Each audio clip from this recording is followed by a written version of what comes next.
Joining me right now is UFC lightweight Khama Worthy. Khama, it's always good to get you on the show, man. How you living? Good, man. Good to be back on, talking stuff, Finish up a training camp and ready to have some fun. For sure. First, before we get into all that, did your Twitter get hacked, man? Because I've been noticing some weird activities. Yeah, I still don't got my Twitter back yet. Like I sent I put a post on Facebook and I was like, yo, what do I have to do to get my Twitter back? And the one lady, she hit me up and she was like, oh, I helped you when you won UFC fight. She's like she's the media. She was like, I can put you in contact with the right people. Email this lady. And I emailed this one lady from the UFC, and then she contacted me back, and she said, "Okay, we're gonna go about getting it." And that was like 2 weeks ago, and I still ain't got my Twitter back. So it's kind of sucks because I've been watching the fights and I've been wanting to tweet all kind of shit, and it's just not no way to get around and do this. I've been going on Instagram like, whoever has my Twitter, I hate you. Well, recently there has been a few fighters I've noticed that have been hacked on Twitter, and some of them still haven't gotten it back. I think Willis, what's his name? Something Willis. His Twitter just became a whole nother like shopping center. It's crazy, like some shopping site. What the hell? It's not hard to get it back. I was like, I really hope I have my Twitter back because they put your Twitter up when you're fighting, so then people gonna be tweeting about me, and that person gonna be like, yeah. I'm like, I really hope this isn't the case, but maybe it takes a little longer than it does. Man, shit. Yeah, hopefully they do get that all situated real soon, man. Yeah, you got to have that back before. Yeah, especially with the ESPN and them popping up your comments. Put up my name and they'll put up the tweet, and people start tweeting it when the fight comes or upcoming fight, and they'll be tagging me in the tweets and stuff, and then it'll all be some random. I think it's like some teenage computer nerd who doesn't even do anything with video games in the UK. Like if my buddy was checking out some of his stuff, and we're like, what the heck, man? He does weird stuff. If it is a teenager that hacked your Twitter, if he's watching this, hey man, go out and enjoy life and get a girlfriend or something. Because I'm timing you. I keep saying that. Let me find out who this person is. I swear, I'll take a flight to the UK if I have to get you. For sure. Now, February, man, it's Black History Month. The UFC, they featured Michael Chandler for this. A lot of people, man, they were in their feelings about this. They caught a lot of slack, the UFC did. What was your reaction to that? I didn't. So it's two ways. You can swing it two ways, right? It's all about how you take it, right? Because I thought it was cool. It's Black History Month. He has a black son. He's gonna have to teach a black son about how to be a black man in America, and he's a white man. That's not an easy task in any biracial in any terms, but especially if you're a white man teaching a young black man about racial injustice by white men to black men. That's gonna be a complicated thing. And I think Michael Chandler handled it well. I mean, the UFC is a business. Like now they would have done only him and no other black people for Black History Month. I would have been sitting there like, really, motherfuckers, really? But they did like 5 or 6 other people. Now, I mean, like they did other stuff, other people for Black History. So I saw people was kind of. I was like, yeah, I get it. It's kind of like the UFC is making a gimmick of it. But that's what they do with everything when it's any national heritage. Like anytime they go to someone's country, like, oh yeah, we're finally in Spain. Now we have the first Spanish. Like, yeah, that's what they do. It's a business. That's how they do their stuff. I mean, like the simple fact that they're talking about, the simple fact that you have to use Black History Month just to tell this story in the first place lets me know that's a fucking gimmick because you're only doing it because it's Black History Month and people are looking at you like, are you doing anything for Black History Month? So I'm like, no, I didn't feel any kind of way. I don't think Michael Chandler approached it the wrong way. He didn't say it like, yeah, I'm here to save this poor black kid or some shit like that. He said, this is my son. I think he did good. I think it was respectful. So, I mean, but what COVID has taught me is that, hey, turn that light back on, please. What COVID has taught me is perspective. Everyone's perspective is a little bit different. I have a biracial family. We have all kind of mixed up in our family. I have a little biracial daughter. I have black and Middle Eastern kids and white and Middle Eastern kids. My girl's white. So we're all mixed up and shit. So I see things not as everyone else does. Everyone can see things a little different. So It is what it is. I think that the UFC, the heart was in the right place, and Michael Chandler, he can speak really well, and he's a good example for a lot of fighters coming up, and even kids or whatever. And some people, I think America and the world is just a little too sensitive nowadays about certain things. It's not like they were like attacking anybody or something like that. Dude, I saw this clip, a post the other day, and the guy from the big guy who was the you ever see the movie Us? He played the dad in the movie Us. He was the big dude in Black Panther. He was like the wolf guy. He was the Wolf King or whatever in the Black Panther. Real big black dude, like cute. But he's supposed to be playing Marcus Garvey. And I was like, oh, I love Marcus Garvey. I'm like, oh, it's Marcus Garvey. He's supposed to do a Marcus Garvey movie. I'm like, yeah, it's going to be great. And they were like, oh, no, we don't know about this because his girlfriend's like white and Asian, and Marcus Garvey was so pro-black, one of the people to go back to Africa. He didn't really want interracial marriage. I'm like, yo, y'all is, and they're like all upset about it. I'm like, y'all is sensitive as hell. Like, y'all need to chill the fuck out because that's a little bit, y'all reaching a little bit much, like a little bit too far into like your what you want things to be. But like you said, though, everyone has an opinion like buttholes. You know what I mean? Everyone got one, so they can just go ahead and put out there. But it doesn't mean that something's malicious or anything like that. No. Everyone, I hate saying it, but everyone's kind of soft nowadays. Yeah. Everyone's soft. Well, you're speaking the truth. You know what I mean? There's a soft culture out there. I hate saying that because if you say that too much, then some asshole's going to say something, and then you're like, no, you're just an asshole. And you're like, oh, no, you're just soft. Like, no, there's a difference between you being an asshole and then you saying something that wasn't meant to come off that way. UFC Fight Island, man. You went there for your last fight. You faced Ottman at Tazar. That was big. That was at Fight Island. Oh, that was Vegas? Island. Yeah, I'm not trying to go to Fight Island. Fuck all that, man. I fight at 2:00 in the morning. No, your last fight. I'm talking about your last fight. Yeah, it was Vegas. Okay, it was Vegas. Okay. All my fights have been in Vegas, or my first was in California. Okay. Oh man, I got confused on that. Right. So, anyways, you took that fight. I wanted to focus on getting over a loss. You know what I mean? I think that's something that a lot of fans they look over. They only look at the before the fight and during the fight, but never after the fight. And I wanted to know, like, what are the steps that you take to get over a loss and move forward? So I have a thing. I tell people this all the time. I tell my students this. George St. Pierre, I think when he lost to Matt Serra, his sports psychologist gave him a brick. It's like a big ass brick. And he was like, for 2 weeks, you have to carry this brick around with you. No matter what you're doing, you have to have this freaking brick. So he has to use it. He's in the shower. He's doing all kinds. He's going on dates. He's going to go see his family. He's sitting there. He has to go training. And he has this dumbass fucking brick with him. And then afterwards, the guy was like, okay, so now you have this brick. You had it with you for 2 weeks. He goes, did you need the brick? No, like the brick is like your loss. You understand it, you deal with it, but you don't hold it around and let it cripple you for the rest of your life. I mean, I take that in the winning and in the losing. You don't take your wins. Like, you can't take your win, like, oh, I won my last fight, I'm the Met, and take that into your next fight. So you damn sure can't take the losses. Like, you take what you learn. Like, that fight, I didn't like me and my coach, like, I learned maybe like a little bit. I'm like, I need to wait a little bit more. Cause I got kind of frustrated, kind of rushed the kick. But like, it was a minute and 40 seconds. You don't learn shit. It's like with Frankie Edgar. What the fuck did Frankie Edgar learn in his last fight? Nothing. You just get frustrated and move on. Like, that's part of the sport. That's part of the sport that we play. Like if you go 2 or 3 rounds or you lose a decision, you can go back and watch the film and fix stuff. If you don't go past 2 minutes, that fight, like, it's unless you made like a plain out blatant mistake that made it happen, it's really hard for you to learn anything from it. So of course I was mad. I was upset. And then, like, you just gotta move the fuck on. Like, you can't do what we do and hold on like that. Like, there's so many fighters. She's fine. There's so many fighters who, like, she's like screaming over there playing her video game. I think there's so many fighters that I know personally and stuff that I just can't shake that. I'm like, I've lost 7 times now. I'm like, just another fucking day. You deal with it, you move on. Like, I'm not Ronda Rousey. Like, Ronda Rousey was not built for this shit. She lost once, she lost again, and said, I'm done. I'm like, if you're not built like Michael Bisping, I use Michael Bisping all the time. If you're not built like Michael Bisping, because when Dan Henderson knocked out Michael Bisping, I'm pretty sure he took 10 years off his life.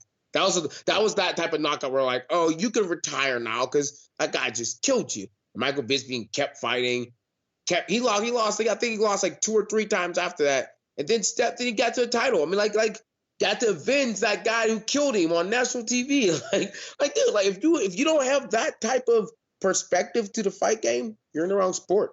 Like, go play like, I don't know, like, it's really hard to play any sport and not have that type of perspective. Because if you lose, you're going to lose. Like, if you lose and it just takes everything out of you, that means you're a front runner. Like, I'm a thoroughbred. I'm like fucking Seabiscuit and shit. I'm here for the fucking long run. For sure. And, whenever you see someone get knocked out, brain health becomes a factor. And how long do you usually take off and then decide, okay, now I'm ready to get back in there and spar? 2 days. Like, take your ass home. But no, so that one I didn't get a concussion. Like, the doctors checked me out. It was like a flash knockout type thing. Because a lot of people are like, oh, it was early. I'm like, well, you guys want to see me like laying on the floor? No, thank you. I'm like, yo, like the referee's job is to make sure we don't get hurt. I'm like, I didn't get hurt. I got clipped. I got caught, and he got on me fast. It was like weird. He got on me fast. I'm like, that's a freaking game. So I didn't really get hurt. I didn't spar for like 3 weeks. I didn't get hit in the head for like 3 weeks. Like, I didn't have any like headaches or anything. I got checked out, so there was no concussion. So like, it's normally like last time I got knocked out, it was bad. It was like my only knockout where I got like knocked out. Like, I was like out for a little bit, and I dislocated my thumb in that fight. The first punch of fight, I dislocated my thumb, so I couldn't train for 6 months. No matter what, anyway. So like, that was the last, like the one that was like bad knockout. I couldn't train about injury, and that was my last loss before this one. So it was like 3.5 years ago. So yeah, that's the great perspective, because like recently you saw the Derrick Lewis Curtis Blades knockout where he knocked him out with that uppercut and he was laid out, and then Derrick Lewis still went over there and hit him a couple more times. And a lot of people are blaming Derrick Lewis. Derrick Lewis is blaming Herb Dean, saying Herb should have been stepping in there. And I kind of understand both sides of the story, though. What do you think? I beat you to death. Like, I fight to death, and the referee's job is to make sure that I don't kill you. I tell people this all the time. Like, you go back on some of my fights, and I'm like pounding people into the floor. The only thing I let go of is the submission. As soon as you tap, I let go. Like, even when I choked, when I had Pena, he tapped. I look at the referee and said, he's tapping, because I didn't want to be that asshole that like holds on. Because when you're holding on for a submission, then you get to that point you start tapping. You think the person's going to let go. And when you don't, it starts getting worse and stuff. Like, I hate when I see, like, who was it? Paul Harris, like, rip people's ankles out and shit. You're like, dude, what the fuck, man? Like, but like, at least with the choke, they're not going to die. You're not going to tear their ligament or some shit like that. So as soon as I feel someone tap from a choke, I stop. Even though I had a bad experience with that. When I was an amateur, I was choking this guy out, and he tapped, and I let go, and the referee came over, and I said, you tapped.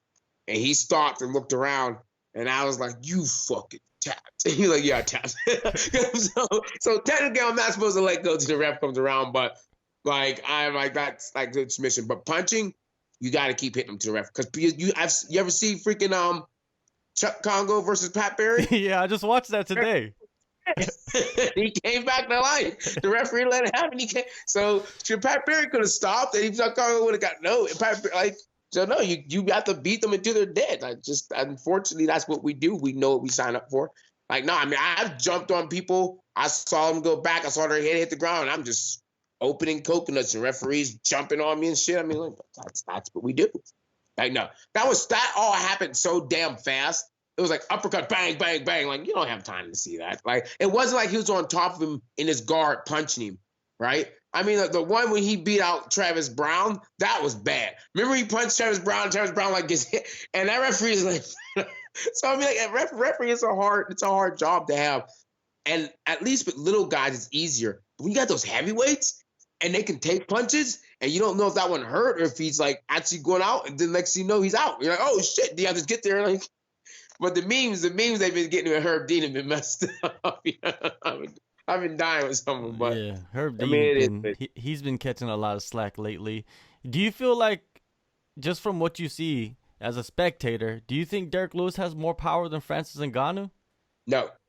I don't think there's a human. I don't think there's a person that has that type of friend. Like Derrick Lewis, he has power, but the way that Francis Ngannou hit Biggie Boy, and he just like nipped him. And Biggie Boy is a world-class kickboxer, right? Like Curtis Blades is a wrestler. Like wrestlers don't really get into exchange. Like he's not doing. Biggie Boy is a world-class kickboxer. He has like 70 kickboxers. He touched Biggie Boy, and Biggie Boy disappeared into like some type of shadow realm. And then he got up, and the referee couldn't get over for that one either because it was too late. He's hitting him, and like Biggie Boy was like laying there, and it looked so violent. Like I felt bad. I'm like, yo, that was fucked up what he just did. Like he has power, but I don't think he has the power. I don't think it will ever, if they fought again, I don't think they'll ever be able to become a display, because when the unmovable object meets the unstoppable force, like it doesn't really play out the right way. Yeah, definitely. It did not in the first fight. Now, your fight coming up, UFC 260, you're taking on Jamie Mullarkey. When you were angling to come back and get back into action, did they surprise you with this name? Yeah, I didn't. I had like, I was like looking like whoever. I was picking a couple people out there with my manager and stuff, and then he hit me back with this name, and I was trying to get a fight sooner because I wanted to fight. I want to fight five or six times this year. I'm trying to be like Angela Hill. Angela Hill just be getting fights like coffee drinks. I'm like, I need to hit her up. Like, yo, Angela Hill, how you be getting fights like this? She's my idol when it comes to getting fights, man. But yeah, I mean, it was a little bit of a surprise, but it looked like a fun fight. He's had a tough run in the UFC, and it's about to get fucking tougher. Like, it sucks. I know he's coming ready to go. He's 0-2 in the UFC. After this fight, he'll be 0-3, and he'll probably be on his way out because the lightweight division is a stacked fucking division. You can't lose your first 3 UFC fights in the lightweight division and expect to stick around. Yeah, there's so many guys clawing to get into that lightweight division compared to any other division. Yeah, dude, I fight in the most competitive division in combat sports, and there's no other way around it. The top 50 in the UFC can all exchange wins. Like the reason, so I was like, I'm waiting till I get to the right position to say this, but I'll say this in this interview now. I'm just waiting so I can talk shit on the top 15, but like, you motherfuckers keep recycling each other. Like they're like people to keep dating the same fucking people back and forth and shit, never stepping out of their fucking 4-person thing. They keep recycling like that person that you fought them. So it's the same fucking 10 people fighting over and over and over again. Or it's like one guy fighting like fucking once a year or some shit. So then it caused that. That's why we have such a big clusterfuck at the top 45. Those guys are like, they're fighting to get in. I mean, look at Darniche. She's like, I need a named opponent. The guys a number. They're like, hey, can I fight McGregor? Like, no, motherfucker, you these people are coming for your numbers. Like, so like it's ridiculous, really, because it's such a packed weight class and because it's so talentful. Like you can go like a 5 or 6 fight win streak and still be nowhere near the top 15. That's what sucks. Like it sucks. Like it's horrible, but it is what it is. Like, I mean, like I said, then you have guys like Paul Felder's fought twice in like a year and a half. Right? McGregor's fought fucking once in 3 years. Like and he's still holding up a number. I mean, and because these guys have so much money, they don't have to fight. Right? When you're making mad dough, you don't have to fight. Us guys in the lower toe, we're fighting because we need to make money. So we're like, yo, give up your fucking number because you make more money if you're higher ranked. If you're ranked in the top 15, it affects your pay from Reebok and it affects your actual pay. If I'm fighting top 15 guys, I'm getting paid more money. So that's what you're trying to get to, right? You're trying to get made like all that, but like the guys at the top 15 are like all sitting around like, it's like the big boys club. They're all sitting around smoking cigars and shit. Like, fuck y'all. We're not letting anybody up. Like, that's how it is. Like, look how long it took poor Oliveira to get there. Like, it took him like 9 fights to get a top guy. That's ridiculous. That's unreal. Like, it shouldn't be like that, but it is. So, like, it just is what it is. You just got to take it. Like, I don't really approach it differently. Like, I'll just deal with it when it comes. Right now, I'm not in any place to talk. 2 wins down from now, I'm going to be talking to motherfuckers. If I get my Twitter back, I'll be tweeting the guys. Well, Mullarkey, man, he's a tough guy. If you watch his fights, man, the dude can get cracked, and he just keeps coming and coming and coming. So how do you see yourself rebounding against him? My boxing coach always said, you don't want to be the toughest guy in the room. You want to be the slickest guy in the room. You don't want to be every guy that everyone goes, that guy's tough as fuck. That means you're getting fucked up, man. So I'm like I said, I said earlier in the interview, I'm a thoroughbred. I'm here for the long run. I mean, like if I didn't prove that, I prove that all the time. If you want to let me beat you for 3 minutes or 3 rounds, I'll just beat the snot out of you for 3 rounds. I mean, but he's slick, he's durable, but he makes a lot of mistakes that Quake could have took advantage of. Quake was throwing so much heat.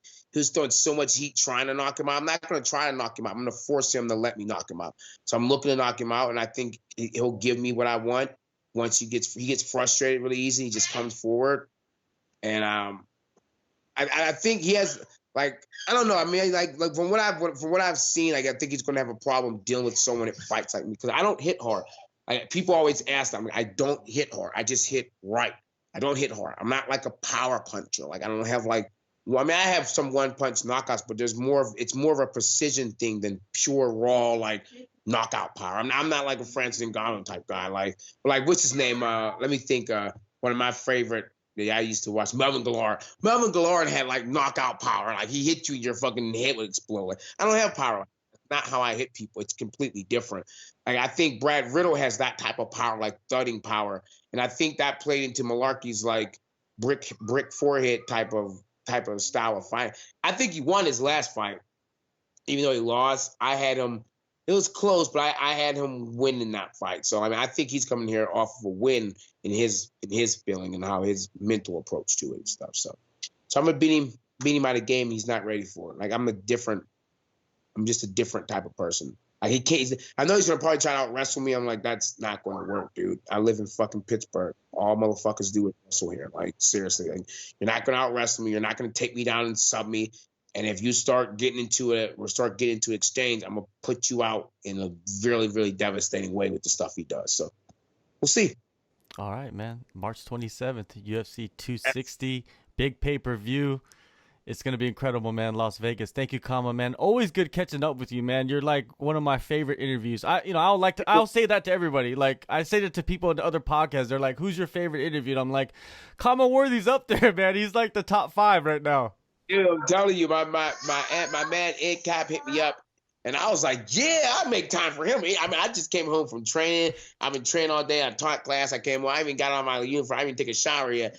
And I was like, you know what? Nah, that's my man. Your interviews are real. Like this job that you guys do, it's a very, like there's a billion of y'all, right? There's a million of them. I have people hit me up all the time. Hey, can I do an interview? Then they ask me the same questions that every fucking body else asks. I'm just sitting there like asking like talking like a robot. But you make it real. You make it like you can tell you put into your graphic. That's why I enjoy doing an interview. I'm like, yo, if someone has a good interview and I can tell that your interview is personally towards me, it's not just based towards an MMA fighter. Because it sucks to be an MMA journalist because you guys, like, people don't have to go to school for that.